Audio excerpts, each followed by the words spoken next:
বলেন আখেরাতে দল হবে কয়টা? জান্নাতি আর দুনিয়াতে দল আলাদা আলাদা। খারিজি, অমুক অমুক অমুক দল খালি বাড়তেছে, বাড়তে বাড়তে এখন আরেক দল বের হয়েছে, এদের নাম হলো আহলে কোরআন। আহলে হাদিস রে দেখে দেখে আহাল শব্দটা রাইখা হাদিস বাদ দিয়া কোরআন ঢুকায়া নতুন আরেক দল, এদের নাম হলো আহলে কোরআন। আমরা হাদিসই মানি না, আমরা শুধু কোরআন। একটু জোরে কন্যা নাউজুবিল্লাহ। এ বলেন নবীকে বাদ দিয়ে আল্লাহকে পাওয়া কি সম্ভব? নবীর অনুসরণ বাদ দিয়ে আল্লাহর অনুসরণ করা কি সম্ভব? এই আয়াতের ব্যাখ্যা করতে গিয়ে ইমাম ইবনে কাসির তাফসীর ইবনে কাসিরের ভিতরে লেখে, কয় জান্নাতি দলের নাম আহলে সুন্নাত ওয়াল জামাত, বাতিল ফেরকা। বাতিল ফেরকার চেহারা কুৎসিত হবে, জান্নাতি দলের চেহারা শুভ্র নুরানি হবে। কয়টা? আমি ইমাম ইবনে কাসিরের ব্যক্তিগত ব্যাখ্যা নয়, কয় কার ব্যাখ্যা? নবীর যুগ থেকে কিয়ামত পর্যন্ত উম্মতে মুহাম্মাদীর যিনি সবচেয়ে বড় মুফাসসির, কালাহু, এই কওলটা হচ্ছে কালাহু ইবনে আব্বাস রাদিয়াল্লাহু তাআলা আনহুমা। নবীর যুগ থেকে কিয়ামত পর্যন্ত যিনি উম্মতের সবচেয়ে বড় মুফাসসির, এই হযরতে আব্দুল্লাহ ইবনে আব্বাস, তিনি এই তাফসীর করেছে। তাহলে যারা বলে আহলে সুন্নাত ওয়াল জামাত পরে আবিষ্কার হয়েছে, ইমাম মনীষীরা নাম দিয়েছে, আবিষ্কার করেছে, তাদেরকে বলবো তোমাদের গালে যে জুতার বাড়ি আমরা দেই নাই, তোমাদের বড় হুজুর ইমাম ইবনে কাসির দিয়েছে। তিনি উল্লেখ করেছে কোরআনের আয়াত, সূরা আলে ইমরানের 106 নম্বর আয়াতের ব্যাখ্যা, আহলে সুন্নাত ওয়াল জামাত শব্দ নবীর যুগে, সাহাবীদের যুগেই প্রতিষ্ঠিত ছিল। জোরে কন্না মারহাবা। এবার দেখেন আরেকটা তাফসীর থেকে আপনাদেরকে দলিল দিচ্ছি। দুররুল মানসুর, নবম শতাব্দীর মুজাদ্দিদ ইমাম জালালউদ্দিন সুয়ুতী, যিনি জাগ্রত অবস্থায় আমার নবীকে ৭৫ বার দেখেছেন। একটু কি জোরে বলা যাবে সুবহানাল্লাহ?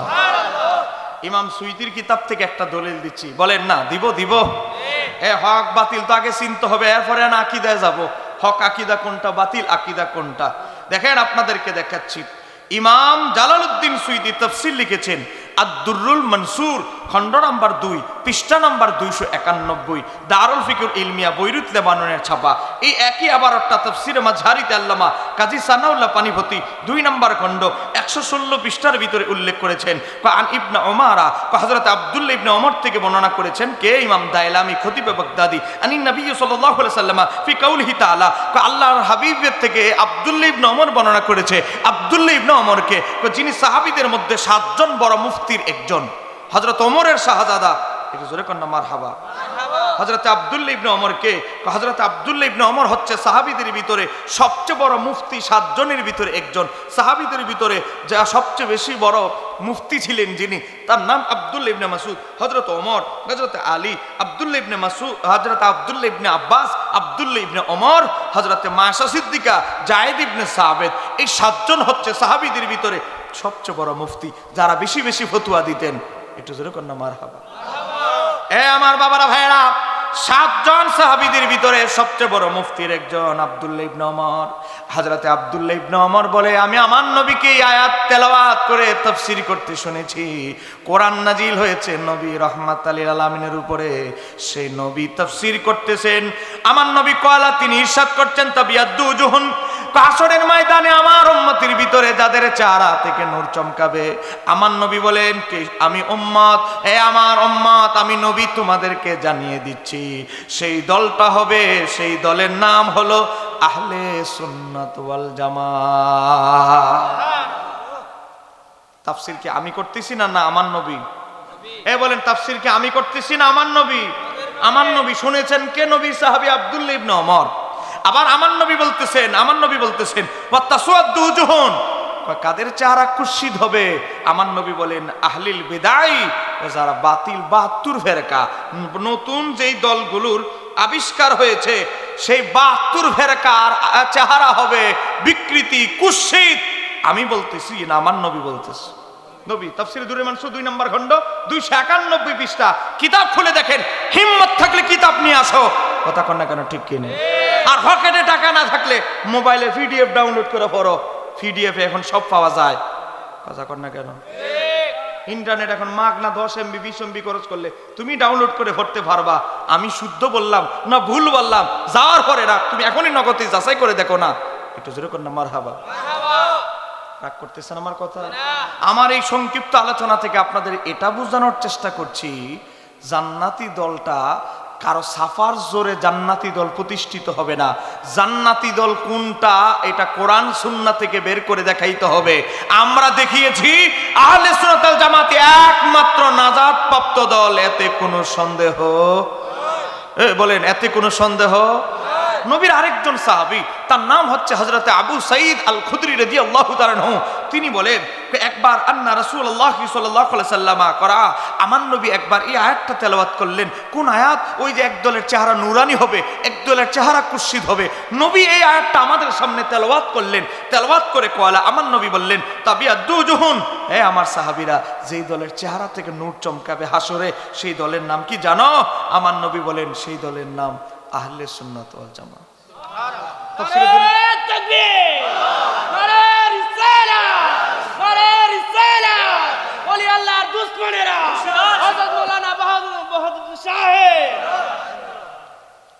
এ ভাইয়ের কাছে একটা পোস্টার দে, আমার নামটা ভুলে গেছে, একটু জোরে কর না মারহাবা।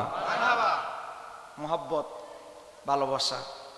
কই আমি চট্টগ্রাম থেকে আইছি আর কই কিশোরগঞ্জ। এই যে আমাদের এই যে সম্পর্কটা, এই যে আপনারা আসলেন, আমি আপনাদের দাওয়াতে আসলাম, এই মহব্বতটা টাকার নয়, ইমানি মহব্বত। কথা বলেন ঠিক কি রে? আমি যদি এক জায়গা মারাও যায়, অন্তত দোয়া করবেন যে আমাদের একজন লেখক ছিল, আমাদের একজন ছোটখাটো মুনাজের ছিল, বাহাস মুনাজারা করতো, আমাদের একজন ভাই মারা গেছে, তা আমার মাগফিরাতের জন্য দোয়াও তো করবেন, আমি যেই প্রান্তেই থাকি, কারণ আমাদের সম্পর্ক ইমানের। কথা কর।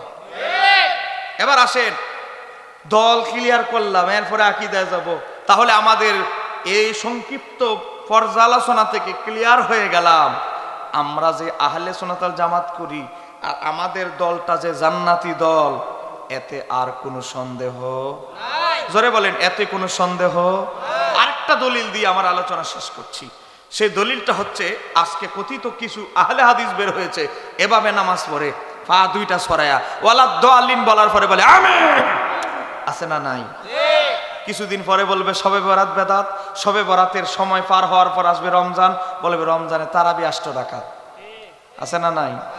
আপনাদের দোয়া আগামী ফেব্রুয়ারির 2 তারিখ, বলেন ফেব্রুয়ারি কয় তারিখ? মোটামুটি 90% ফাইনাল হয়ে গেছে। শবে বরাত নিয়ে আরেকটা ডিবেট অনলাইনে বাহাস হবে, বলেন আপনারা কি আমার পক্ষে থাকবেন তো? ইনশাআল্লাহ। আমি মুফতি শহীদুল্লাহ বাহাদুর হিসাবে অনলাইনে যাব না, আমি আপনাদের একজন আহলে সুন্নাত ওয়াল জামাতের নগণ্য প্রতিনিধিত্ব করব, প্রতিনিধি হিসেবে শবে বরাতের পক্ষে আমি উপস্থাপন করব। আর তারা শবে বরাতের বিরুদ্ধে আদা জল খেয়ে লাগবে, আমি দলিলের আলোকে প্রমাণ করব শবে বরাতে আমল ইবাদত করা অনেক সওয়াবের কাজ। কথা কোন ঠিক কি রে? পারলে একটু কমেন্ট করবেন, শেয়ার করবেন, সত্য মানুষের কাছে ছড়িয়ে দিবেন। গত যে অনলাইনে ডিবেট হয়েছে, 1.5 দিনে, একদিনে রাত্রে বাস হয়েছে, দিনের বেলা 12 লক্ষ মানুষ দেখেছে। আমি চাই আপনারা এবার আমার পাশে আবারও থাকেন। জোরে বলেন ইনশাআল্লাহ। একটু জোরে বলেন ইনশাআল্লাহ। এই সুরের দলেরা মনে করেছে আমরা বাস মুনাজারা করার ক্ষমতা আমাদের নাই। কথা কর না কেন? সহি হাদিস, সহি গ্রুপ, তারাই হক, তারাই সব দলিল ফুজি তাদেরই আছে। বিশ্বকে জানিয়ে দেওয়ার সময় এসেছে, আমরাও যে দলিলের অনুসারী, আমাদের দল হক, আমরা কোনো আকীদা, কোনো আমল দলিল ছাড়া পালন করি না। কথা কন না কেন ঠিক কিনা? বাবা, আজকে দেখেন কোরআন হাদিসের কিভাবে অপব্যাখ্যা হচ্ছে। আজকে বেদাত বললে বেদাতের অপব্যাখ্যা করা হচ্ছে, আজকে শিরিক বললে শিরিকের অপব্যাখ্যা করা হচ্ছে। শব্দ তাদের ডিকশনারিতে 3টা। বলেন এদের ডিকশনারিতে জিহ্বার আগায় শব্দ থাকে কয়টা? 1 নাম্বার শিরিক, 2 নাম্বার বেদাত, রেগে গেলে মাজার পূজারি। বলেন না, শব্দ তাদের ভান্ডারে কয়টা? 1 নাম্বার শিরিক, 2 নাম্বার রেগে গেলে মাজার পূজারি। আর তাদের কোনো ডায়লগ আছে? ফতুয়া ডায়লগে 3টার ভিতরেই শেষ। আয়াত এত, কোরআনের 6666 আয়াত আর কোনো মুখস্থ না থাকলেও কুল ইন্নামা আনা বাশারুম মিসলুকুম, এটা তাদের ঠোঁটের আগায় থাকে। কথা কন না? হাদিস আর কোনো না মুখস্থ থাকলেও কুল্লু বেদাতিন দলালা, এই হাদিস তার জিহ্বায় আগে থাকে। বলেন কথা কি বাস্তব না অবাস্তব? শিরিক ফতুয়া হয়ে গেছে কচু পাতার মতো সস্তা, বেদাত ফতুয়া হয়ে গেছে আরো তার চেয়ে সস্তা। বেদাত মানে নতুন আবিষ্কৃত, যত নতুন যেটা বের হয়। এই যে টুপি, এই যে আমরা টুপি পরি, টুপি কি নতুন না পুরাতন? বলেন টুপি কি নতুন আমল না পুরাতন আমল? নতুন আমরা টুপি পরতেছি না যুগ যুগ ধরে পুরাতন? আজকে হঠাৎ করে যদি কেউ ফতুয়া দেয়, এই যে দেখেন না নাল নীল ফতুয়া, রাসূল সাল্লাল্লাহু আলাইহি সাল্লামের সালাত, ওরে বাবারে। বইয়ের লেখক আব্দুর রাজ্জাক বিন ইউসুফ, বইয়ের লেখকের নাম আল্লাহর নামে, বইয়ের নাম নবীর নামে, কিন্তু আল্লাহ রাসূলের দুশ্মনীতে বই ভরা। কথা কোন ঠিক কিনে? এ দেখেন 140 পৃষ্ঠা তাকে প্রশ্ন করছে, সালাতের সময় টুপি পড়তে হবে কি নামাজ পড়ার সময় কি টুপি দরকার আছে? উত্তর দিতেছে রাসূল সাল্লাল্লাহু আলাইহি সাল্লাম টুপি মাথায় দিয়ে সালাত আদায় করতেন, তার কোনো প্রমাণ নাই। এটাও একটা বেদাত। আপনারা বলেন টুপি পরা কি বেদাত না সুন্নাত? এখন এই কথিত ওয়াহাবি আহলে হাদিসরা বলতেছে বেদাত, আমরা কি মানবো? বেদাত মানে নতুন, তারা বলে আমরা নাকি এটা নতুন বানাইছি। আপনারা যাদের দাড়ি পেকে গেছে 80-90 বছর বয়স, আপনারা আপনাদের বাবাকে দেখেছেন, আপনাদের দাদাকে দেখেছেন, তখন আপনারা ছোট। 200 বছরের ইতিহাস এই জায়গায় স্টেজে আছে। বলেন চাচা আপনার আব্বা জানরে তো দেখছেন টুপি পরছিনি, আপনার দাদা পরছিনি, চাচা তো দাদারা পরছিনি, 200 বছরের ইতিহাস মঞ্চে আছে। আজকে বলে টুপি এটা বেদাত, রাসূলুল্লাহ টুপি পরে নাই। তো রাসূলুল্লাহ যদি টুপি পরে নামাজ না পড়ে থাকে, তো তুমি বাটপার মৌলবী কেন টুপি পরে নামাজ পড়াও? কথা বলে না কেন ঠিক কি না? টুপি পরা যদি বেদাত হয়, রাসূলুল্লাহর সুন্নাত না হয়, তাহলে তুমি কেন টুপি পরে নামাজ পড়াও? হে জানে টুপি ছাড়া নামাজটা জুমায় পড়াইলে জুতার বাড়ি ফিসার বাড়ি একটাও পড়ব না, খতিবগিরি টিকবো না। কথা কন রাগ করতেছেন আমার কথা? আজকে টুপিকেও বেদাত বলা হচ্ছে, আর কোনটা যে বেদাত বলবে কি আর বাকি আছে? মাজারে আমরা জিয়ারত করেছি, বলেছে শিরিক। এরপরে আমরা কি করেছি? কবর জিয়ারত সুন্দর পদ্ধতিতে করি, শিরিক বেদাত। নবী রওজার দিকে ফিরে জিয়ারত করতাম, না না না কিবলামুখী হয়ে করো। আচ্ছা তারপরে ফরজ নামাজের পরে মুনাজাত বেদাত। আচ্ছা জানাজার পরেও দোয়া বেদাত। আচ্ছা এখন বলতেছে লাশ দাফনের পরেও দোয়া বেদাত। আচ্ছা লাশ দাফনের পরে বেদাত, ফরজ নামাজের পরে দোয়া বেদাত, জানাজার পরে দোয়া বেদাত, কবর জিয়ারতে দোয়া বেদাত, সব খালি বেদাত বেদাত। এখন বলতেছে লাশ দাফনের পরেও দোয়া বেদাত। আচ্ছা লাশ দাফন করেও দোয়া করলাম না, তো তার পরবর্তীতে মা বাবার কবর জিয়ারত করে দোয়া করতে পারবো? এবার লিখতেছে কবরস্থানে গিয়ে সূরা ফাতিহা ইখলাস কোরআন তেলাওয়াত করে দোয়া করা কথা সম্পূর্ণরূপে বেদাত। এবার কয় আপনার বাপ মার কবরে গিয়ে দোয়াও করতেন না, এটাও বলে আদা বেদাত। আবার সম্পূর্ণ আছে। কিছুদিন পর পর এক একটা উল্টা পাল্টা মাল, ভুয়া মাল ডেলিভারি দেয় এই আহলে হাদিসেরা, বলে এটা সম্পূর্ণরূপে বেদাত। বেদাত কি আবার সম্পূর্ণ আছে নাকি? আল্লাহই জানে এদের মাথার মাঝে কোন ইবলিসে আর বাহিরা বললাম না। বাবা দেখেন, আজকে দেখেন আপনার বাবা মার কবরের পাশে সূরা ফাতিহা ইখলাস পড়ে দোয়া করবেন, কইটা 50% বেদাত না, কইটা হলো সম্পূর্ণরূপে বেদাত। আমরা বলবো এটা বেদাত নয়, এটা সুন্নত। তোমাদের দৃষ্টিতে বেদাত, আমাদের কোরআন সুন্নাহ কিতাবে আসছে সুন্নত। তোমরা বেদাত বলতে থাকো আর আমরা সুন্নত মনে করে আমল করতে থাকি। কথা কও। আজকে কত অপব্যাখ্যা হচ্ছে। নবী রাসূল এই যে বিভিন্ন শব্দগুলো, এগুলোকে আপনি বাংলা অর্থ করে যাকে তাকে পদবি দেওয়া যাবে না। আজকে যে কুষ্টিয়ার মুফতি অর্থ করল, নবী শব্দের অর্থ হচ্ছে কি? নবী শব্দের অর্থ সংবাদ বাহক, সংবাদদাতা।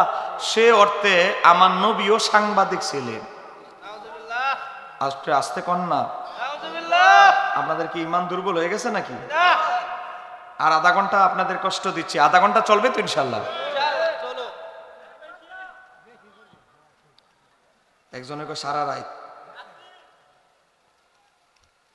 বাবা এদের অবস্থাটা হয়েছে কি এমন, ওই আদা ডাক্তারের মতো গ্রামগঞ্জে এক ধরনের লোক ডাক্তার ছিল না, একজনের কাছে 3 মাস ছিল, ট্রেনিং দিয়ে ডাক্তারি শুরু করে দিস। মাঝে মাঝে একটু জটিল রুগী আসলে বই ফিরে ফিরে ওষুধ দেয়। কথা কন না, আছে না নাই? অনেক হোমিও ডাক্তার দেখবে এখনো পুরাপুরি শিখতে পারে না বেচারা, এখনো গবেষণা করে করে ট্রিটমেন্ট বের করে। তো এখন এক বেচারা তার মাকে নিয়ে গেছে ডাক্তারের কাছে।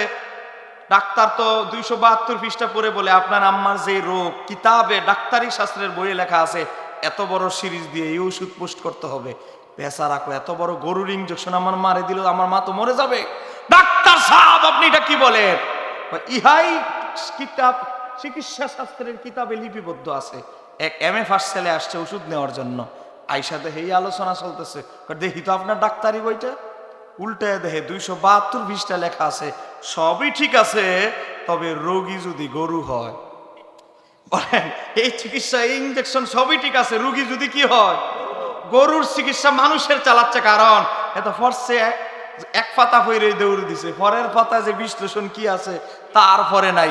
এরকম এক প্রকার ডাক্তার আমাদের সমাজে এক সময় ছিল। কথা কন না কেন? থাক, আছে আর কইেন না, পরে আবার ডাক্তারে কইবে আমাদের বাত মারার জন্য না হুজুর আইছে রে। এখন ওহাবিদের অবস্থা হয়েছে, ওই কুষ্টিয়ার নেতা জশ্নে জুলুস, ঈদ মিলাদুন নবী বেদাত শিরিক, কিন্তু ভোট চাওয়ার জন্য 400 মোটর সাইকেল দিয়ে র্যালি করা এটা জায়েজ।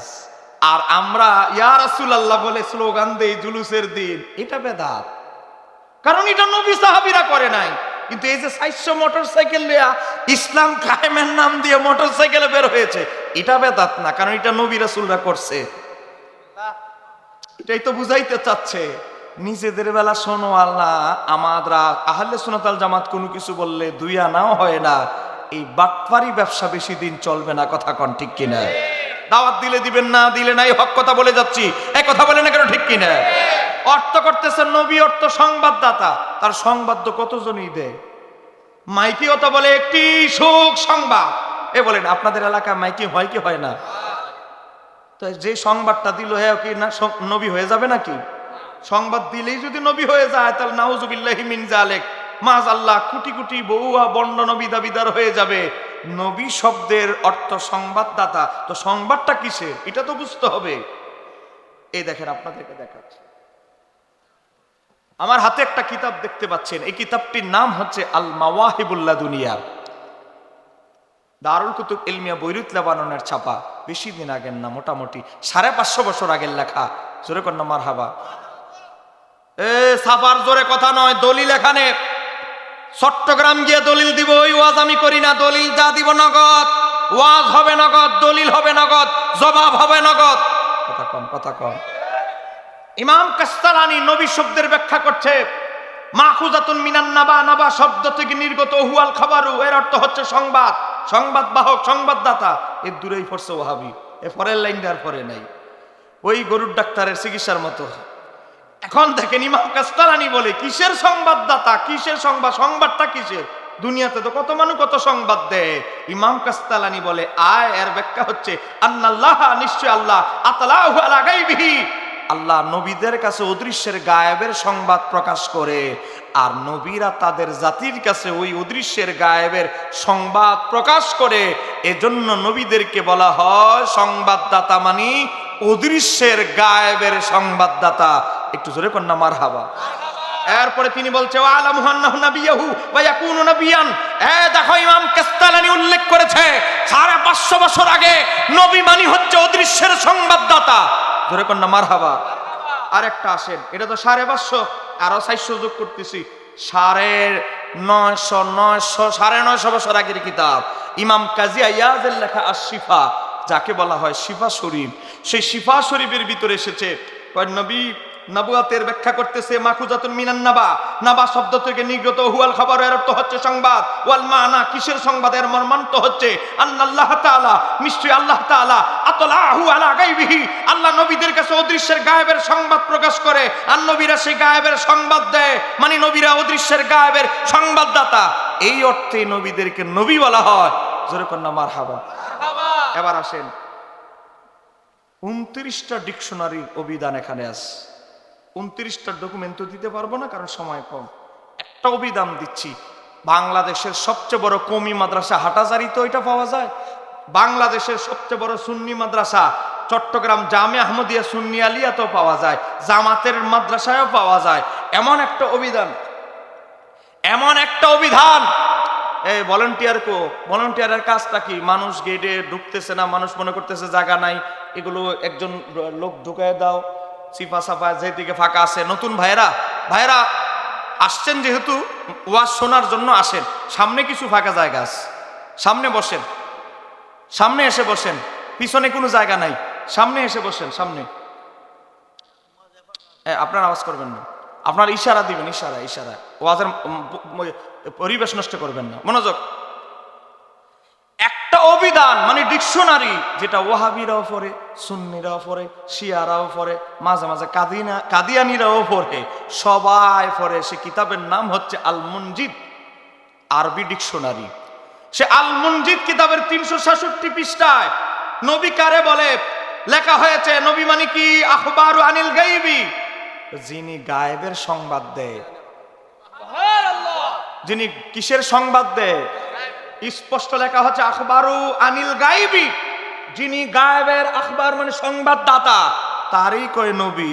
আর সাংবাদিক আপনাদের কটিয়াদি বাজারে, কি বাজার একটা ফেলাই দিয়ে জানি আসলাম, গচিহাটা বাজারে সিফা সাফাই ঘুরে সংবাদ নিজে বানাইয়া টেলিভিশনে জমা করে, ওটা প্রকাশ করে। ওই সাংবাদিকের নিজের বানানো সংবাদের সাথে আমার নবীর সংবাদের সাথে যে তুলনা দেয়, বলেন তার কি ঈমান শুদ্ধ আছে? আর একটু জোরে বলতে হবে, শুদ্ধ আছে। এজন্য আমি বাংলাদেশে ওই কুষ্টিয়ার বক্তার বলেছি, তার যত অনুসারী আছে তার অনুসারীদেরকে পর্যন্ত চ্যালেঞ্জ দিচ্ছি, নবী শব্দের অর্থ সাংবাদিক নয়। সাংবাদিক বলে সে কুফরি করেছে। আমি প্রমাণ করব 29টা অভিধান থেকে, 29টা তাফসীরের কিতাব থেকে নবী শব্দের অর্থ গায়েবের সংবাদদাতা। নবী শব্দের অর্থ মানে সাংবাদিক নয়। একটা বাতিলপন্থীও আমার চ্যালেঞ্জ গ্রহণ করতে পারে নাই। দৈনিক সমকালের একজন সাংবাদিক আজাদ ভাই সিলেটের, এদের বড় হুজুরে ফোন দিচ্ছে যে বেশি বেশি ফটর করে, নামের আগে একটা ডক্টর লাগাইছে, আবুল কালাম আজাদ বাসার। তারে ফোন দিছে, ও এখন তো মাহফিলের সিজন, আমি তো ব্যস্ত। আর বাহাদুর সাহেব, আব্বাসী সাহেব, আমির হামজারে ফতুয়া দিতে জাহান্নামে ফাটায় দেখ, আমাদের কিছু আসে যায় না। মানে কিভাবে পাশ কেটে ফালায়া যাবে, হিম্মত যদি থাকে আসো। আমাকেও 20 মিনিট সময় দেওয়া হবে, তোমারও 20 মিনিট দেওয়া হবে। আমারও যদি 10 মিনিট কথা বলার সুযোগ দেওয়া হয়, তোমাকেও 10 মিনিট কথা বলার সুযোগ দেওয়া হবে। বাসে সমান ভাগ করে সময় নির্ধারণ করা হয়। তোমার সময় তুমি কথা বলবে, আমার সময় আমি কথা বলবো। তুমি যে, তোমার হুজুর যে বলেছে, তোমার মৌলবী, তোমার মৌলবী কিছুদিন পর একটা সিনেমার নায়িকার নাম পাবলিশ করে, কথা কন না কেন, ঠিক কিনা? যুবকরে বুঝায় এখন কোন নায়িকাটা বেশি সুন্দরী, কথা কন না কেন? আবার সুন্দরী তো বলে, আবার বলে আল্লাহর কথা চিন্তা করে ওই নায়িকার দিকে তাকাইলে নাকি বহুত বড় সওয়াব হবে। দেখেন না, একদল লোক মসজিদ আইসা বলে বহুত ফায়দা হবে, আর এই বেচারা বলতেছে সিনেমার ভারতের নায়িকার দিকে আল্লাহর কথা চিন্তা করে তাকাইলে নাকি বহুত ফায়দা হবে।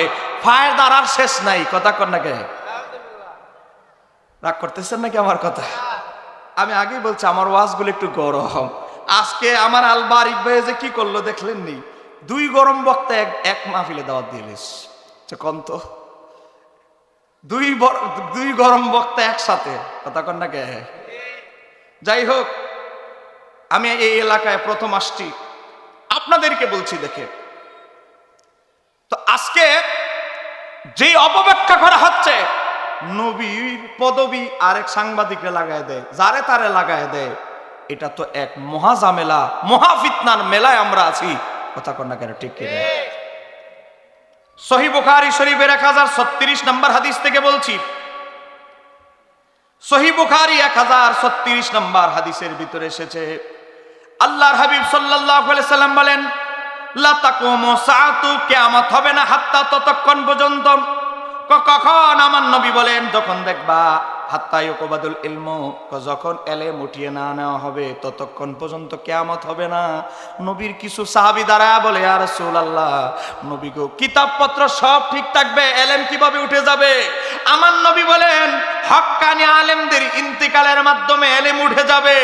কারণ এলেম থাকে কিতাবে নয়, এলেম থাকে সিনায়। এলেম কিতাবের বইয়ের পাতায় থাকে না। বলেন, এলেম গচ্ছিত থাকে কোথায়? সিনায়। আলেমরা তাদের এলেম তাদের কবরে সিনার সাথে নিয়ে যাবে। আর অজ্ঞরা জাহেলরা ফতুয়া দিবে, সহিহ বুখারী 100 নম্বর হাদিস, অজ্ঞরা ফতুয়া দিবে, নিজেরা পথভ্রষ্ট হবে, মানুষরে পথভ্রষ্ট করবে। আজকে সেই জামানাই চলতেছে, কথা কন। এরপর আমার নবী বলেছে, কিয়ামতের আগে আর একটা জিনিস দেখবা। কয় কি দেখবা? ওয়া তাকসুরা জালাজিলু, ঘন ঘন ভূমিকম্প শুরু হবে। বলেন বাস্তব না অবাস্তব? বলেন, ভূমিকম্পের সংখ্যা কি কমতেছে না বাড়তেছে? গত কিছুদিন আগে 16 ঘন্টায় 5 বার ভূমিকম্প হয়েছে এই বাংলাদেশ। 16 ঘন্টায় কয়বার? 5 বার। হ্যাঁ, আমার কিশোরগঞ্জের আশিক রাসূল ভাইরা, 1500 বছর আগে আমার নবী 1500 বছর আগে ভবিষ্যৎবাণী করেছে, কিয়ামতের আগে ঘন ঘন ভূমিকম্প হবে। আমার নবীর ভবিষ্যৎবাণী আজকে এখন সত্যে পরিণত হচ্ছে। তার মানে কিয়ামত ঘন ঘন শুরু হয়ে গিয়েছে।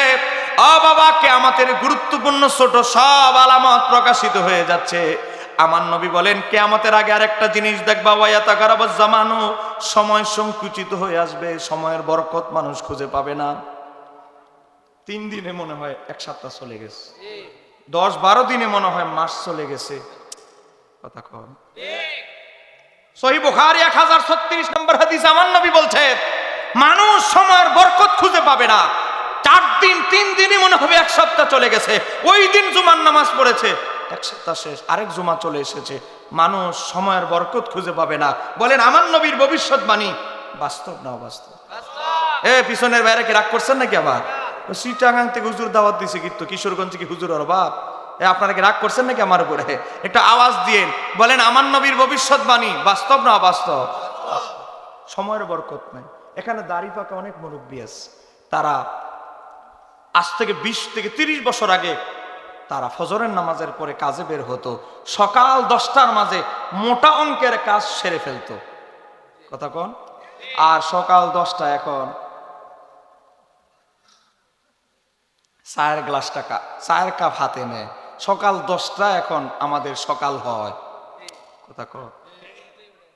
আর সকাল 10টার মাঝে আমাদের বাপ চাচারা মুরব্বীরা মোটা অঙ্কের এক কাজ করে ফেলতো, কথা কন না কেন?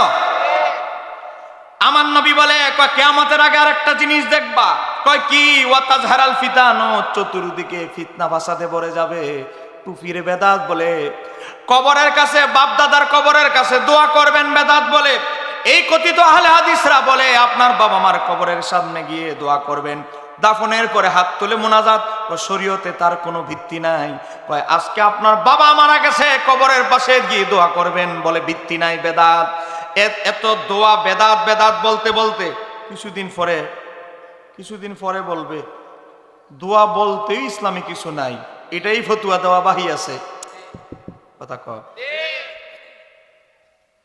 আমরা যদি বলি নবীর হায়াতুন নবী, এদের অ্যালার্জি খাইজানি শুরু হয়ে যায়, কথা কন। 1900 বক্তার নাম 1990, বলেন বক্তার নাম 1990, এখন আবার 1992 গেছে গা। কিছুদিন আগে বলতেছে দে দে পাল তুলে দে, এটা বলতে গিয়া বলে এই থামো, এটা আমাদের গান। এই বেদাতিরা আমাদেরকে বলে, বেদাতিরা চুরি করছে আমাদের থেকে। এটা আমি 1982 গাইছিলাম, 1990 থেকে 82 গেছে। কোন সময় যে তার জন্মের আগে এই কাজ করছি বলে ফেলে, আল্লাহ ছাড়া কেউ জানে না। মনে রাখবেন, যারা গোস্তাকে রাসূল নবীর শানে বেয়াদবি করে, এদের মাথাকে আউলায়া জাউলায়া দেয় শয়তান। কারণ 72 ফেরকার মাথায় বসে আছে শয়তান, 72 ফেরকার পরিচালনা করে শয়তান। এজন্য মাঝে মাঝে কি বলে নিজেরাই বুঝে না, পরে আয়া ক্ষমা চায়, কথা কন না কে? যেই কথা বলতেছিলাম, চতুর্দিকে সুন্নতকে বলা হচ্ছে বেদাত, বেদাতকে বলা হচ্ছে সুন্নত। এই ভবিষ্যৎবাণী আমার নবী 1500 বছর আগে করে গিয়েছেন।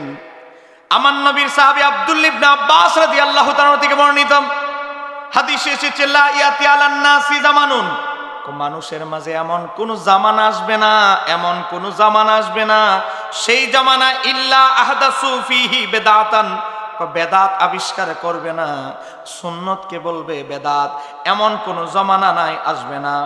তারপরে কি হবে ওই জামানায়, ফিতনা ফাসাদের জামানায়, ও আমাতু ফিহি সুন্নাতান, আমার সুন্নতকে মেরে ফেলা হবে, হাত্তা তাহিয়াল বেদাউ, বেদাতরে জিন্দা করবে, সুন্নতরে বলবে বেদাত, আর তাদের নবাবিষ্কৃত বেদাতরে বলবে সুন্নত। আমার বেদাতকে দাফন, সুন্নতকে দাফন করে দিবে, বেদাত চালু করবে। চলতেছি কি চলতেছে না? কথা বলে না কেন? চলতেছি কি চলতেছে না? চলতেছে। নিজেদের বেলা 16 আনা, আমাদের বেলা 2 আনাও না। কথা কর না কেন? এই দেখেন আমার হাতে একটা বই দেখতে পাচ্ছেন, এই বইটির নাম হচ্ছে ফাজায়েলে হজ। বলেন না বইটার নাম ফাজায়েলে, আর একটু জোরে বলেন না, ফাজায়েলে হজ। এটা আমরা লিখি নাই, লিখেছে কে? তাবলিগ জামাতের ভাইরা। তাবলিগি কুতুবখানা 50 বাংলা বাজার, ঢাকা। লেখককে মাওলানা জাকারিয়া সাহারানপুরি, ইলিয়াস মাওয়াতির আফন ভাতিজা, তাবলিগ জামাতের প্রতিষ্ঠাতা। এরপরে অনুবাদ করছে মাওলানা সাকা। এবার আসেন তাবলিগি কুতুবখানা ঢাকা। এই বইয়ের ভিতরে এসেছে, এই বইয়ের ভিতরে এসেছে হযরত আবু বকর সিদ্দিক রাদিয়াল্লাহু তাআলা আনহু। নাম শুনছেন না আপনারা? বলেন ইসলামের কয় নাম্বার খলিফা? বলেন না কয় নাম্বার? 1 নাম্বার। হযরত আবু বকর সিদ্দিক রাদিয়াল্লাহু তাআলা আনহু ইন্তিকালের আগে একজন প্রতিনিধি পাঠালেন, ও প্রতিনিধি, তুমি আমার মেয়ে আবু বকরের জন্য একটু জায়গা হবে নি, একটু অনুমতি নিয়ে আসো। অথচ নিজের মেয়ে, কিন্তু এই জায়গায় নিজের মেয়ে পদবি চলবে না, কেননা আমার আয়েশা সিদ্দিকা হচ্ছে নবীর একজন বিবি, আমার নবীর রওজা হয়েছে মা আয়েশা সিদ্দিকার হুজরায়, এজন্য আবু বকর সিদ্দিক আমার নবীর মেয়ে, আমার নবীর বিবি মা আয়েশা সিদ্দিকা থেকে অনুমতি নিতে হচ্ছে। আমার নবীর বিবি মা আয়েশা সিদ্দিকা চোখের পানি ছেড়ে দিলেন। তিনি খলিফা, গোটা মুসলিম উম্মাহ, মুসলিম উম্মাহ, মুসলিম যত শহর আছে সব কিছুর মালিক, ক্ষমতা তিনি। কিন্তু তার ভিতরে এত আদব বিনয় দেখে বাবার মা আয়েশা সিদ্দিকা চোখের পানি ছেড়ে দিলেন, অনুমতি দিলেন। অনুমতি দেওয়ার পরে আমার নবী প্রথম খলিফা হযরত আবু বকর সিদ্দিক হযরত আলীকে ডাকলেন। বলেন কারে ডাকলেন? এত সাহাবী থাকতে হযরত আবু বকর হযরত আলীকে ডাকছেন, কারণ পৃথিবীতে যত পুরুষ মানুষ ছিল, নবীর যত সাহাবী ছিল, মা আয়েশা সিদ্দিকাকে জিজ্ঞাসা করা হয়েছিল যত পুরুষ আছে, পুরুষের ভিতরে নবীর যত সাহাবী, যত মুসলমান পুরুষ মানুষ ছিল, সবচেয়ে বেশি নবী কারে ভালোবাসতেন? হযরত মা আয়েশা সিদ্দিকা বলে সে ব্যক্তি হচ্ছে আলী ইবনে আবি তালেব। একটু জোরে বলুন সুবহানাল্লাহ। হযরত আবু বকর সিদ্দিক মৃত্যু সজ্জায় আলীরে ডাকলেন, আলী, আমি আবু বকরের যখন মৃত্যু হবে, আমার লাশটা যখন খাটিয়ায় আনা হবে, আমার কবরটা করবে আমার আল্লাহর হাবিবের রওজার পাশে, কিন্তু ততক্ষণ পর্যন্ত আলী দাফন করবে না। আমি জানি আমার নবী সবচেয়ে তোমারে বেশি ভালোবাসে। ও আলী, আল্লাহর হাবিবের রওজা মোবারকের পাশে আমার খাটিয়ায় আমার লাশটা নিয়ে, ও আলী, তুমি আল্লাহর হাবিবের কাছে অনুমতি প্রার্থনা করবে। আল্লাহর হাবিব যদি রওজা মোবারক থেকে অনুমতি দেয়, তাহলে আমি আবু বকরকে আল্লাহর হাবিবের পাশে দাফন করবে। হযরত আলী রাদিয়াল্লাহু তাআলা আল্লাহর হাবিবের রওজা মোবারকের পাশে হযরত আলী রাদিয়াল্লাহু তাআলা বলতে লাগলেন, ইয়া রাসূলুল্লাহ, নবী গো, আপনার বন্ধু, আপনার দোস্ত, আপনার বন্ধু আবু বকরকে আপনার পাশে ঘুম পাড়ায় দিতে চাই। আপনি যদি অনুমতি দেন তাহলেই কেবল আবু বকরকে আপনার পাশে দাফন করা হবে। তাবলিগ জামাতের কিতাব ফাজায়েলে হজ 149 পৃষ্ঠার ভিতরে রয়েছে। তখন ভিতর হইতে আওয়াজ আসিল, মানে নবীর রওজার ভিতর থেকে আওয়াজ আসিল, দোস্তকে ইজ্জত ও ইহতিরামের সহিত সম্মানের সাথে আমার বন্ধুকে আমার নিকট পৌঁছায়া দাও।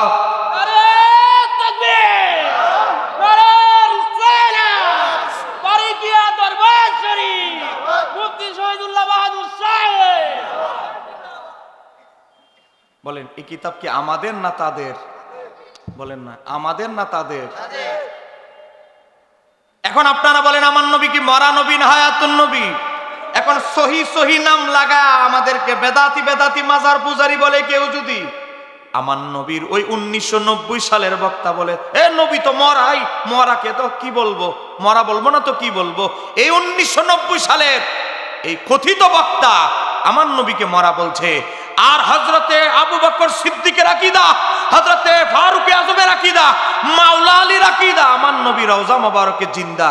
একটু জোরে করুন বলেন আহলে বাইতের আকীদা যদি হয়, সাহাবীদের আকীদা যদি হয়, আমার নবী জিন্দা। আমাদের আর নতুন আকীদা আমদানি রপ্তানির দরকার আছে? এ বলেন দরকার আছে? গেল সাহাবীদের জামানা। আমার সময় আর কয় মিনিট আছে? 10-15 মিনিট চলবো না? জিয়াদি সাহেব আছেন, প্রত্যেকের তো সময় দিতে হবে। আপনাকে রাগ করতেছেন নাকি? ওয়াজ তো মাত্র জমলো না, গুছাইলাম না। কথা বলেন আশিকে রাসূল, আশিকে রাসূলের দেখা একসাথে আমরা বসেছি, এটা একটা সুন্দর পরিবেশ, এটা তো প্রতিদিন হয় না। কথা কন ঠিক কি না? তাবিদের ভিতরে সাহাবীদের ছাত্রদেরকে বলা হয় তাবি। বলেন সাহাবীদের ছাত্রদেরকে বলা হয় তাবি। তাবিদের ভিতরে সবচেয়ে বড় তাবি যিনি ছিলেন তার নাম হচ্ছে সৈয়দ ইবনুল মুসাইয়িব রাহমাতুল্লাহ আলাইহি। এজিদ মদিনা শরীফে আক্রমণ করলো, মদিনা শরীফে আক্রমণ করে 3000 সাহাবীকে হত্যা করেছে তার বাহিনী। 1000 মহিলাদেরকে দর্শন করেছে। কোন কোন কিতাবে এসেছে আরো বেশি, 1000 মহিলার কাছাকাছি শুধু গর্ভবতী হয়েছে এজিদের এই খারাপ কুলাঙ্গার বাচ্চাদের দর্শনের কারণে। একটু জোরে করেন না নাউজুবিল্লাহ।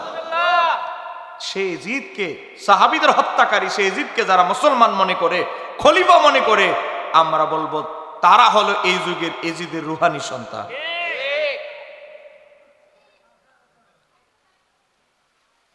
এজিদের সেনাবাহিনী প্রধান মুসলিম ইবনে উকবা মদিনা শরীফে আক্রমণ শুরু করলো, হত্যাযজ্ঞ চালাতে লাগলো। এমনকি মসজিদে নববীর ভিতরে মানুষ মসজিদে ঢুকছে নিরাপত্তার জন্য, মসজিদ থেকে টেনে টেনে মসজিদ থেকে বের করে করে ও হত্যা করেছে। নবীর সাহাবীদের ছাত্র তাবিদের ভিতরে শ্রেষ্ঠ একজন তাবি, তার নাম হচ্ছে হযরতে সাঈদ ইবনুল মুসাইয়িব। বিখ্যাত তাবি সাঈদ ইবনুল মুসাইয়িব বলে আমিও মসজিদে নববীতে ঢুকলাম আত্মরক্ষার জন্য, দেখতেছে আমার সাথে যত আছে টেনে টেনে তাদেরকে বের করে হত্যা করে ফেলতেছে। আমি তখন একটু পাগলের ভান ধরলাম, বাস্তবে তো জীবন বাঁচানো ফরজ। বলে জীবন বাঁচানো কি? তার চেয়ে বড় ফরজ হলো ঈমান রক্ষা। একজনে ভুয়া মামলা দিব এজন্য আপনি ওয়াহাবি হয়ে যেতে পারবেন? খারিজি হয়ে যেতে পারবেন? ঈমান বিক্রি করা যাবে? তাহলে তো ইমাম আবু হানিফার জেলে যাইতে হইতো না, ইমাম আহমদকে শুলে চড়াইতে হইতো না, খলিফা বাদশার সাথে একটু হাতে নাতে একটু 19-20 করলেই হয়ে যেত। এই কথা কন না কেন ঠিক কিনা? তাহলে মুজাদ্দিদ আল-বেসানি আর জেলে যেতে হতো না। কথা কন। সাঈদ ইবনুল মুসাইয়িব বলে আমি একটু পাগলের ভান ধরলাম, ইজিদের বাহিনী পাগল মনে করে আমার ফালাই দিয়ে চলে গেছে, দরজা লাগাই লেছে, গেট মসজিদে নববীতে ভিতরে পড়ে গেছি আমি, দরজা নক। 3 দিন পর্যন্ত মসজিদে নববীতে কোনো আজান হয় নাই, ইকামত হয় নাই। এজিদ ইসলাম কায়েমের নামে কি হত্যাযজ্ঞ চালিয়েছে। এজিদ ইসলামের নাম দেখেন, এজিদ ইসলামের অবস্থা দেখেন। কিছুদিন আগে এক জায়গায় দেখলাম ইসলামী এক দলের নাম লাগা এক জায়গায় নিজেদের মন মতো চলে না বলে মসজিদ তালা দিয়া চলে গেছে চাবি নিয়ে। মুসল্লিরা বাইরে জুমার নামাজ পড়তেছে মসজিদের সামনে, বলতেছে আপনারা এখনো বাইরে নামাজ পড়তেছেন কেন? অমুক অমুক জামাতের 2 নেতা মসজিদ তালা দিয়ে থাকো মন মতো চলি না কেন, কমিটিতে তাদের জামাতের লোক ঢুকাই না কেন, তালা দিয়ে চাবি নিয়ে চলে গেছে, আমরা বাইরে জুমার নামাজ পড়তেছি। একটু জোরে কোন নাউজুবিল্লাহ। সব ইন্টারনেটে আছে। বলেন ওই এজিদ ইসলাম আর এখনের ইসলামের কি মিল দেখেন। তাদের ইসলামে এজিদও কি করছে, 3 দিন মসজিদে নববী তালা দিয়ে দিস এজিদের দালালেরা। হযরত সাঈদ ইবনুল মুসাইয়িব বলে 3 দিন আমি মসজিদের নববীর ভিতরে ঢুকা, খাবার টাবার নাই, আমি 3 দিনে 1 ওয়াক্ত নামাজও আমি কাজা করি নাই। কেমনে অন্ধকারে কেমনে আমি ওয়াক্ত চিনেছি? জোহরের যখন ওয়াক্ত হয়, আসরের যখন ওয়াক্ত হয় আমি নির্ধারণ করেছি। আমি যখন ঢুকেছি ওই সময় থেকে আমি খেয়াল করেছি, যখন জোহরের রক্ত হয় মসজিদে নববীতে আজান ইকামত, আজান না হলেও আজান বন্ধ ছিল না। আমি দেখেছি আমার নবীর রওজা মোবারক থেকে আজানের আওয়াজ আসতো। আমার নবীর মসজিদে আজান হবে না, এটা হতে পারে না। আমার নবী নিজেই আজান দিয়ে দিতেন। ও আমার বাবারা ভাইয়েরা, তাবলীগ জামাতের ভাইদের কিতাবের ভিতরে 150 পৃষ্ঠার ভিতরে এসেছে, ইকামতের প্রত্যেক নামাজের সময় আজান এবং ইকামতের শব্দ নবীর রওজা মোবারক থেকে শুনতে পাইতাম। একটু জোরে কর না মারহাবা। তাহলে কি বোঝা গেল? আমার নবী মরা না জিন্দা? আর একটু জোরে বলতে হবে, মরা না জিন্দা? শুধু জিন্দা নয়, আমার নবী এটাও বুঝেন এজিদের সময়কাল চলতেছে, আজান বন্ধ হয়ে গেছে, দুনিয়ায় কি চলতেছে।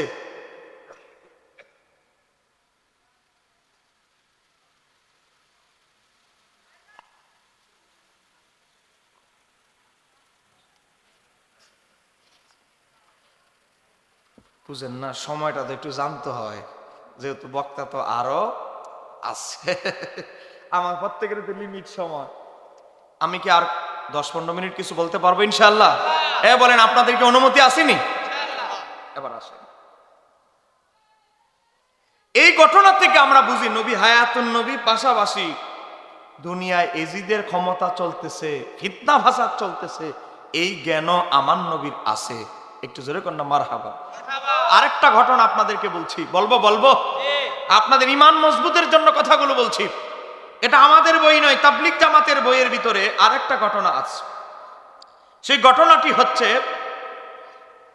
ঘটনাটি হচ্ছে নবীর একজন আওলাদ, তার নাম হচ্ছে ইমাম রাফাই, যিনি নবীর বংশধর। বলেন, নবীর কি বংশধর? একই জামানায় নবীর 2 নক্ষত্র, একজন হযরত গাউসে পাক আর একজন হচ্ছে ইমাম রাফাই, দুইজনই আওলাদে রাসূল। জোরে কর না মারহাবা।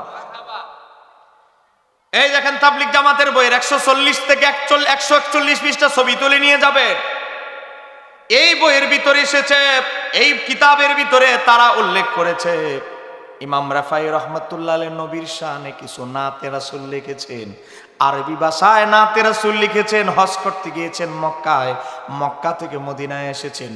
আমার নবী রওজা মোবারক জিয়ারত করতে যাবেন, মদিনা শরীফের গভর্নরকে বললেন, আমি আল্লাহর হাবিবের একজন আওলাদ বংশধর, আমাকে গেট খুলে নবীর রওজা মোবারকের সামনে নিকটে গিয়ে নবীর রওজা মোবারক জিয়ারত করার অনুমতি দেন। আমির অনুমতি দিলেন, মদিনার গভর্নর, যেহেতু আপনারা আওলাদে রাসূল, আপনাদের স্পেশাল মর্যাদা। একটু জোরে বল সুবহানাল্লাহ। হযরত ইমাম রাফাই রাহমাতুল্লাহ আলাইহি আল্লাহর হাবিবের রওজা মোবারকের সামনে, আল্লাহর হাবিবের রওজা মোবারকের সামনে মুহাব্বতের নজরানা পেশ করতে লাগলেন, কান্না জড়িত কণ্ঠে। আল্লাহর হাবিবের আওলাদ ইমাম রাফাই নবীর রওজা মোবারকের সামনে কাসিদা দুরুদুস সালাম, কাসিদা নাতে রাসূল পড়া যখন শুরু করলেন, দেখেন নাতে রাসূলের কিছু কলি এখানে উল্লেখ আছে। আল্লাহর হাবিব তার আওলাদের ইশক প্রেম দেখে আমার নবী এত বেশি খুশি হয়ে গেলেন, আল্লাহর হাবিব তার রওজা মোবারক থেকে তার ডান হাত মোবারককে বের করে দিলেন।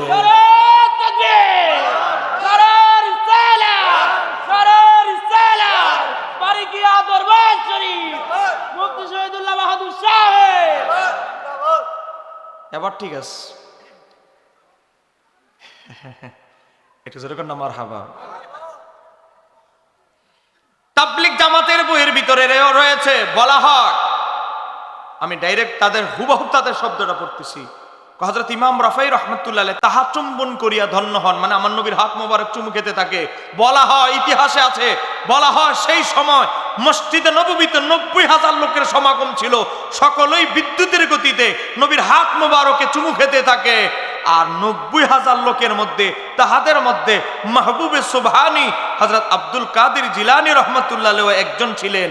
একটু জোরে কর না মারহাবা, একটু জোরে বলেন না সুবহানাল্লাহ। গাউসে পাকও ওই 90,000 ব্যক্তিদের একজন ছিলেন, যিনি আমার নবীর রওজা মোবারক থেকে হাত মোবারক বের করে দেওয়া হয়েছিল, আর আমার নবীর হাত মোবারকে চুমু খেয়েছিলেন। একটু জোরে কর না সুবহানাল্লাহ। এখন আপনারা বলেন আমার নবী মরা না জিন্দা? আরেকটু জোরে বলেন। এখন তো আমি দলিল দিলাম, এবার আপনাদেরকে যুক্তি দিচ্ছি, ইমানই যুক্তি, ইমান মজবুত হওয়ার যুক্তি। আপনারা বলেন নবীর মেরাজ সত্য না মিথ্যা? আমি আশেকের রাসূল শ্রোতা চাই, হ্যান্ডেল হাউস ভরপুর শ্রোতা হলে হবে না, নবীর আশেক শ্রোতা আমি চাই। আপনারা বলেন আমার নবীর মেরাজকে কেউ যদি অস্বীকার করে ইমান থাকবে? আমার বাবারা ভাইয়েরা, সহিহ মুসলিম হাদিস নাম্বার 2375, হযরতে আনাস ইবনে মালিক থেকে বর্ণিত, আমার নবী বলেন মারাতু আলা মূসা, আমি যখন মেরাজে বাইতুল মুকাদ্দাসে যাচ্ছি, মূসা নবীর মাজারের পাশ দিয়ে আমি নবী যখন যাচ্ছিলাম বোরাকে চড়ে, আমি দেখলাম মূসা আলাইহিস সালাম ওয়া হুয়া কায়িমুন ইউসাল্লি ফি কবরিহি, মূসা নবী তার মাজারে দাঁড়ায়া দাঁড়ায়া তিনি নামাজ আদায় করতেছে। আবার আমার নবী বলছে সহিহ মুসলিম হাদিস নাম্বার 162, আবার আমি যখন বাইতুল মুকাদ্দাসে গেলাম, যে মূসা নবীর তার কবরে দেখলাম, সে মূসা নবী আমার নবীর পিছনে ইক্তেদা করার জন্য ইন্তজার করতেছে। বলেন মেরাজ হয়েছে এক রাত, বলেন মেরাজ হয়েছে কয় রাত? এক রাতের ভিতরে কবরেও দেখলেন, বাইতুল মুকাদ্দাসেও দেখলেন। এবার নবী চলে গেলেন 6 নম্বর আকাশে। 6 নম্বর আকাশে গিয়ে দেখে কি, যেই মূসা নবীর মাজারে দেখলেন, বাইতুল মুকাদ্দাসে দেখলেন, সে মূসা আলাইহিস সালাম 6 নম্বর আকাশে দরজার পাশে হেলান দিয়ে অপেক্ষা করতেছে আমার নবী কখন ঢুকবেন আর আমার নবীকে কখন মারহাবা বলবেন।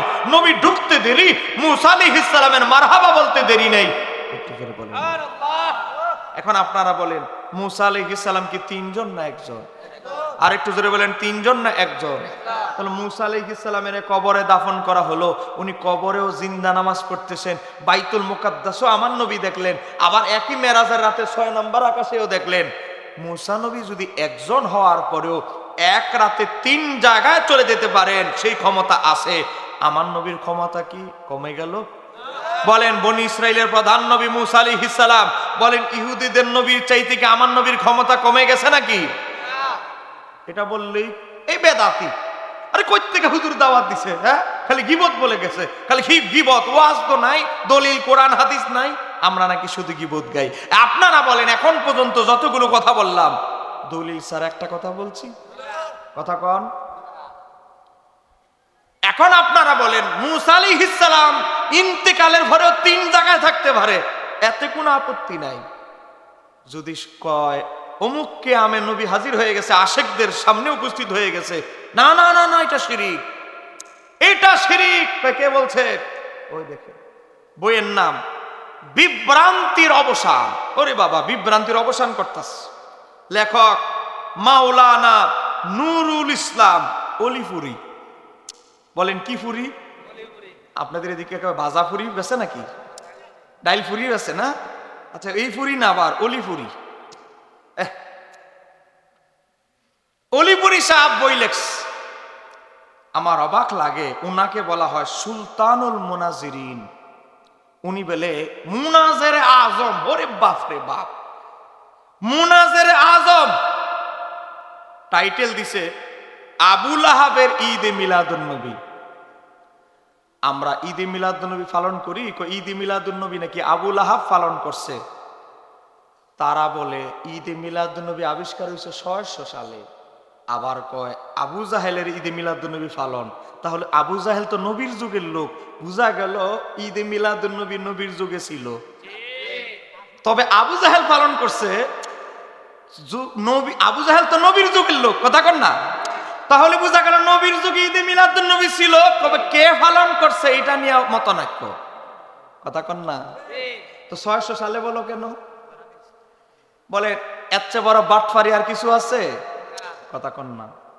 ঈদ মিলাদুন নবী মানে নবীর জন্মদিন, মানে বাংলা কথা, জেনারেল লাইনে যারা বুঝেন আর কি। ঈদ মিলাদুন নবী মানে কি? নবীর জন্মদিন। জন্মদিনে আনন্দিত হওয়া, খুশি হওয়া। প্রত্যেকটা মানুষ তার জন্মদিনে একটু আনন্দ বোধ করে যে এই দিন আমি দুনিয়ায় আসছি। কথা বলেন সত্য না মিথ্যা?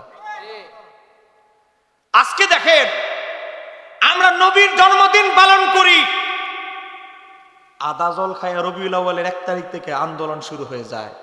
ওই আপনাদের পাশের জেলা ব্রাহ্মণবাড়িয়ায় লাঠি সোটা নিয়ে কাউতুলি মনের মধ্যে বসে আছে সাংবাদিক একজন, আমি হরেন তো আর নাই, বোতল দিয়ে দেখাইতেছি। সাংবাদিক একজন বলতেছে, দেখতে তো আপনাদেরকে হুজুরের মতো মনে হয়, তা লাঠি সোটা নিয়ে এখানে বসে আছেন কেন? আমাদের একদল বেদাতি ভাই আছে, এদেরকে একটু উত্তম মাধ্যম দেওয়ার জন্য লাঠি সোটা নিয়ে বসে আছি। একটু জোরে কর, একটু জোরে বলে না নাউজুবিল্লাহ। বলে এটা কি ইসলামের শিক্ষা? দেখেন আমার নবী কি বলেছেন, একজন প্রকৃত মুসলমান হচ্ছে সে যার জিহ্বা থেকে হাত থেকে অপর মুসলমান নিরাপদ।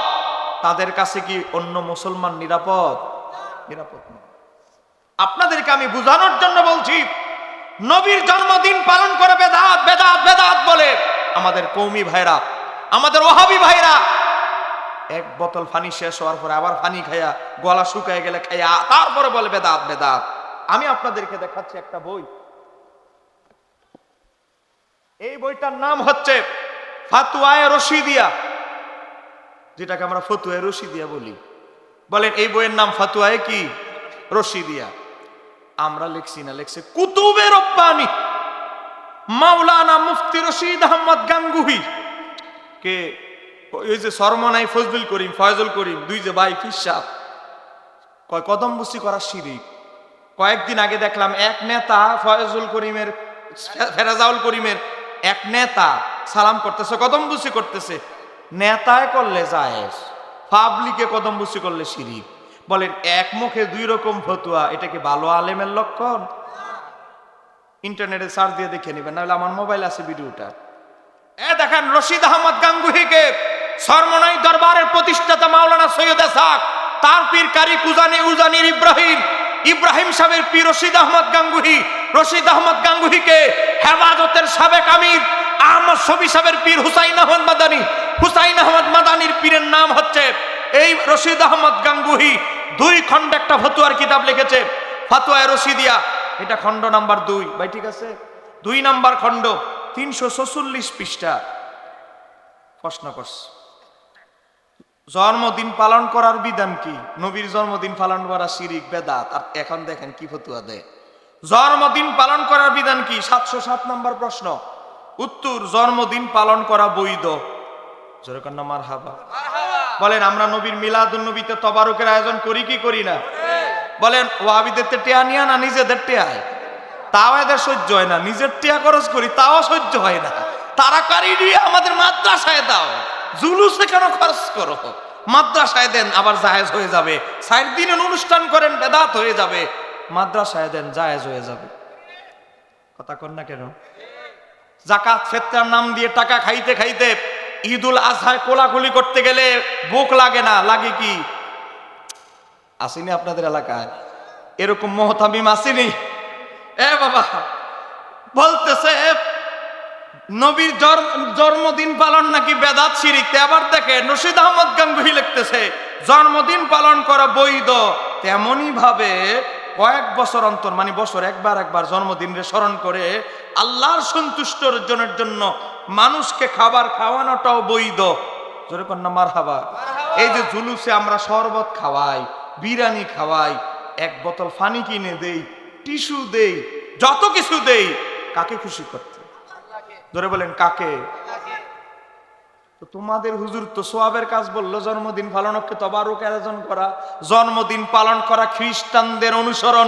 এটা যদি অলিপুরি সাহেব যে ফতোয়া দিলেন জন্মদিন পালন করা খ্রিস্টানদের নীতি, তাহলে অলিপুরি সাহেব আপনাদের হাকিমুল, আপনাদের কুতুবে রব্বানি, আপনাদের কুতুবে রব্বানি রশিদ আহমদ গাঙ্গুহি কি বলবেন? রশিদ আহমদ গাঙ্গুহি তো বলেছে জন্মদিন পালন করা হালাল, বৈধ, আল্লাহর সন্তুষ্ট অর্জনের জন্য তবারুকের আয়োজন করা সওয়াবের কাজ বৈধ। তাহলে আপনাদের ফতোয়ায় কি অলিপুরি সাহেবের ফতোয়ায় তো গাঙ্গুহি সাহেব হয়ে যাবে খ্রিস্টানদের দালাল? কথা কন নাকি? আজকে এত মিথ্যাচার কেমনে করতে পারে? এই নুরুল ইসলাম অলিপুরি সে তার 3টা বইয়ের ভিতরে লিখেছে আলা হযরত ছিল ইংরেজদের দালাল। একটু জোরে কোন। আমি এই কিছুদিন আগে আলা হযরত কনফারেন্স গিয়েছে ঢাকা। আপনার আমার পেজে ঢুকলে, মুফতি শহীদুল্লাহ বাহাদুর পেজে গেলে দেখলে পাবেন ভিডিও। আমি সেখানে উল্লেখ করে দিয়েছি দেওবন্দি মাযহাবের কিতাব থেকে শুরু করে মাকালাকামাতুস সাদরাইন একটা কিতাব আছে, ইফাদাতে ইয়াউমিয়া একটা কিতাব আছে, সেখানে উল্লেখ আছে, সেখান থেকে ওয়াহাবি মাযহাবের হাকিকতে আনা হয়েছে, দেওবন্দি মাযহাবে আনা হয়েছে। রশিদ আহমদ গাঙ্গুহি তৎকালীন ব্রিটিশ সরকার ইংরেজদের থেকে, রশিদ আহমদ গাঙ্গুহি 800 রুপি পেত। আশরাফ আলী থানভী ইংরেজদের থেকে, ইংরেজদের ব্রিটিশদের থেকে 600 রুপি পেত। হাদিয়া তোফা ইংরেজদের থেকে টেহা নিল, তোমাদের হুজুর সালায়া দেয় সাফাবাজি করে আমাদের হুজুরের নামে। এর চেয়ে বড় বাটফারি দুনিয়াতে আর কিছু আছে? হ্যাঁ, কথা কোন আছে? আমি আমার কোন কওমি ভাই যদি থাকেন, আমি তাদেরকে আমি অনুরোধ করে যাচ্ছি, আপনারা আমার হোয়াটসঅ্যাপ নাম্বার কমিটি থেকে নিয়ে যাবেন, একটা প্রমাণ শুধু দিবেন। আপনাদের নুরুল ইসলাম অলিপুরি যে লেখলো আলা হযরত ইংরেজদের দালালি করেছে, আমরা শুধু একটা ডকুমেন্ট, নির্ভরযোগ্য একটা ডকুমেন্ট দাও, আলা হযরত মাসিক ইংরেজদের থেকে কত টাকা নিত, আর আমাদেরকে একটু সময় দিবা 10 মিনিট, আমরা প্রমাণ দিব তোমাদের বড় বড় হুজুররা ইংরেজদের থেকে কত টাকা নিত। একটু জোরে কর না মারহাবা। বলেন, আমাদের আলা হযরত কি ইংরেজদের দালালি করেছে? তার কোনো প্রমাণ কিয়ামত পর্যন্ত কেউ দিতে পারবে? এবার আসেন, আজকে রাসূলুল্লাহ সাল্লাল্লাহু আলাইহি সাল্লামের ইলমে গায়েব বিশ্বাস করলে বলে শিরিক। বলেন, বলে কি বলে না? কথা কন না, বলে কি বলে না?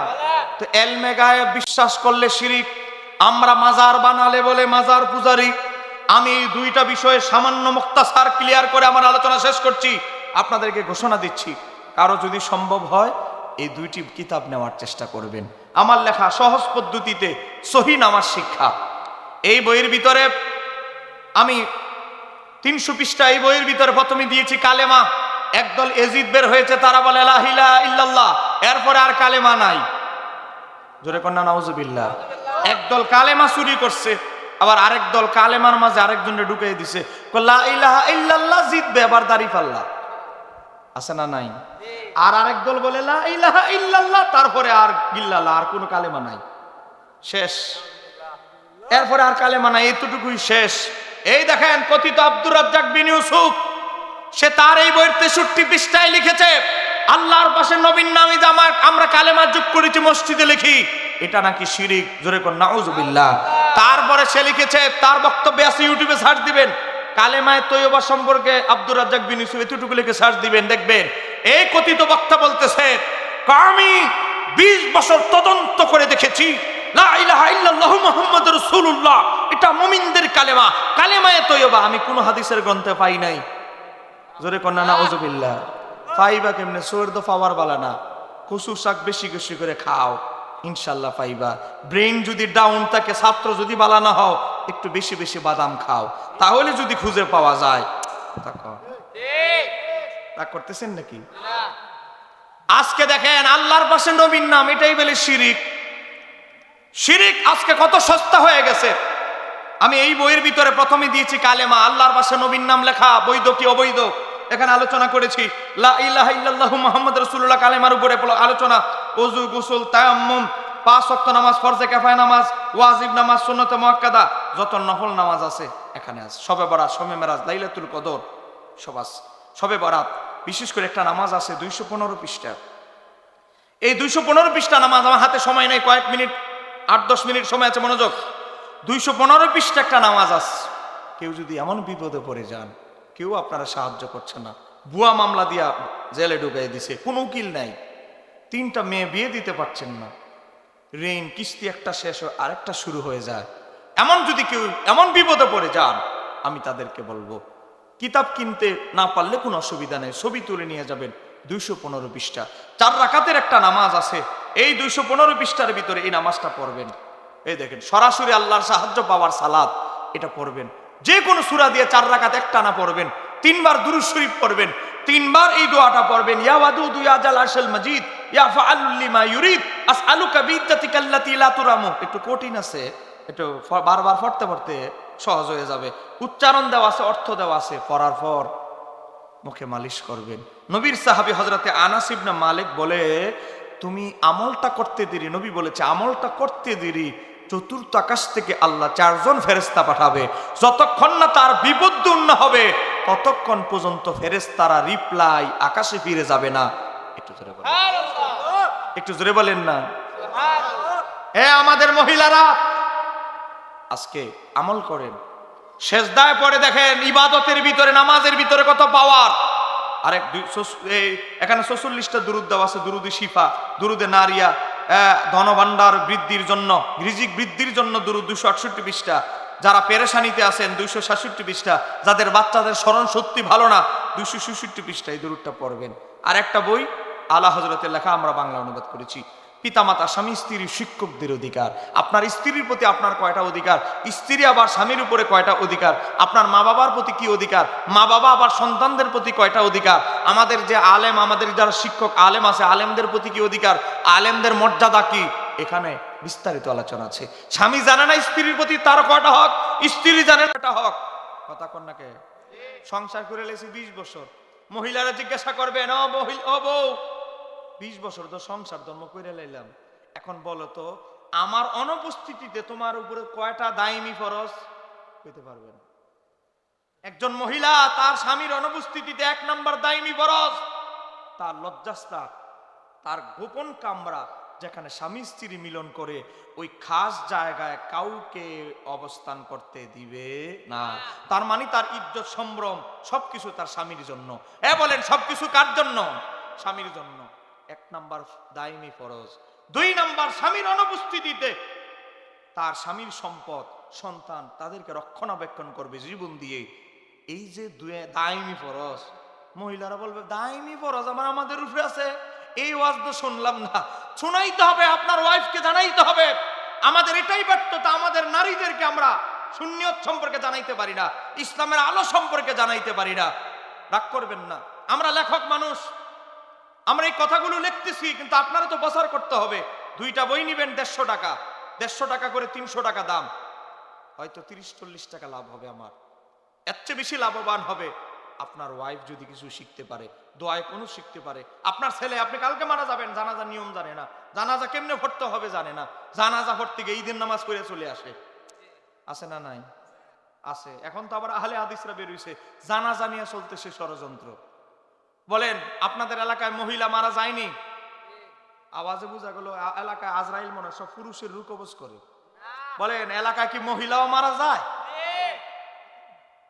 কেউ চাচা ঠিক আছে, এদিকে এদিক না, শীতকালে একটু ঘন ঘন এটা হয়। কথা কন, কথা কন। শীতকালে ঘন ঘন এটা পসিবল, এজন্য শীতকালে আমরা রাগ করি না, শ্রোতা উঠবে আবার বসবে। দেখেন মহিলাদের কাফনের কাপড় আপনাদের এই কিশোরগঞ্জ জেলায় কয়টা দেন? কিরে ভাই, আমার হাতে 6 মিনিট সময় আছে, বলেন না। মহিলা দ্বারা আপনাদের এলাকা মহিলা মারা গেলে কাফনের কাপড় কয়টা? কথা কর। পুরুষের বাম দিকের বাইরে রাগ করছেন না কিও? বলেন মহিলাদের, পুরুষের। এটা কি নতুন না পুরাতন? এরা কয় এটা বলে আমরা নতুন বানাইছি। এই কথিত আহলে হাদিস আব্দুর রাজ্জাক বিন ইউসুফ তার বইয়ের 296 পৃষ্ঠার ভিতরে লিখতেছে, নারী পুরুষ সবাইকে 3 কাপড়ে দাফন দিতে হবে। তাহলে মহিলাদের কাপড় হইল 5টা, হ্যাঁ কইতাছে 3টা। চুরি করছে কয়টা? কথা কন না। চুরি করলো কয়টা? 2টা। তাহলে এরা এতদিন নামাজ চুরি করতে করতে এখন মহিলাদের কাফনের কাপড়ও চুরি করা শুরু করছে। কথা কন না কে? সবে বরাতে চুরি করলো, বিতিন নামাজ চুরি করলো, বাবা জুমার আগে 4 রাকাত সুন্নতকে বেদাত বলে চুরি করলো, বাবা চতুর্দিকে চুরি করতে করতে করতে করতে এখন মহিলাদের কাফনের কাপড়ও চুরি করা শুরু করেছে। এর নামে আহলে হাদিস, বিনোদনের এক নাম আহলে হাদিস। কথা কন ঠিক কি না? আমার আলোচনা এখানে শেষ করছি। আমাদের মাওলানা মুফতি আলাউদ্দিন জিহাদি সাহেব আসতেছেন, তিনি জ্ঞানগর্ভ আলোচনা করবেন। আমার আবার কালকে অনেক দূরে প্রোগ্রাম চলে যাচ্ছে।